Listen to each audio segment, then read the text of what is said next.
When Meghan Markle decided to, shall we say, pause the button on her media comeback, you know, the one after the Archetype Spotify disaster, well, everybody thought it was a strange thing.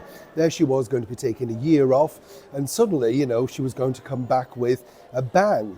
And what was interesting is at the same time, simultaneously almost, she decided to launch a brand new deal with Netflix, you know, a cooking show, alongside, of course, Prince Harry's Polo TV show.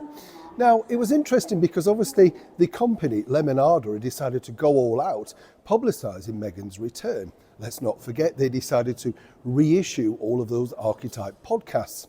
And they thought this would be a nice, soft introduction back into the talented audio world of the former Duchess of Sussex. Seemingly though, Meghan had other plans. As ever, let me explain.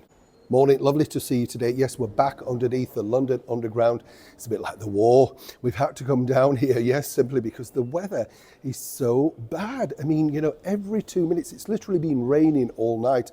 I don't want to bore you if you're not a weather freak, but for anybody that's getting flooding and all that sort of stuff, lots of sympathies. I know there's a lot of it about. And it's terrible, isn't it? But, you know, people say, oh, it's climate change. Look back in the history books, it goes on forever. The bottom line is we've just not seen it. It's the first thing for the first time, isn't it? It's a bit like some might suggest, Tenuous Link Award coming up. The fact that Meghan, of course, decided to become a podcaster, doing things in reverse, leaving the British monarchy and seemingly trying to make it as an influencer. You get the picture. The big deal was that Spotify were going to have this colossal hit on their hands, taking billboards out in Times Square, all that sort of stuff. We were all going to love Meghan chatting. Apparently it was a chance to see her unfiltered. Well, we saw it and many people decided they didn't like it, right? Now, again, here's where it gets interesting. Fast forward a few months. She's out of a deal. Audio have said, well, no, we're not really interested. That's Audibles, by the way. And then, you know, she was kind of scouting around. So this very little known company called Lemonada came up out of nowhere and decided to sign Meghan up. Or did they? You see, according to a very well-placed source, and as ever, we have to say, allegedly, Meghan has played something of a bit of a blinder, really, because what's happened is she's come out of that deal. They've reissued the archetypes, and even she now knows that they were unpopular. You can't hide away from the figures. That's the deal.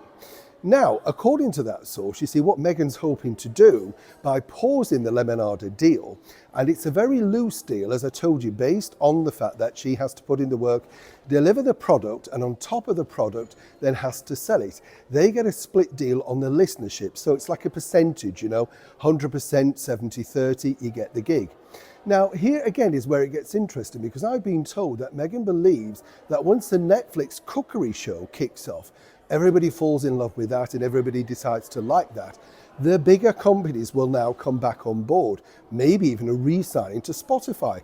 I know, deluded or what, but this is how people sell things, particularly the marketing team around you.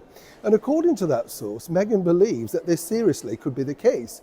So while Lemonada are paused, they've had masses of free publicity. Meghan has been seen that she's still an audible talent, as it were, but really there's no big deal. And the other side of the coin is this, that if something bigger came along, as ever with Meghan, she simply could walk away, re-sign and move forward. Interesting debate, don't you think? Neil Sean in the very heart of London's underground.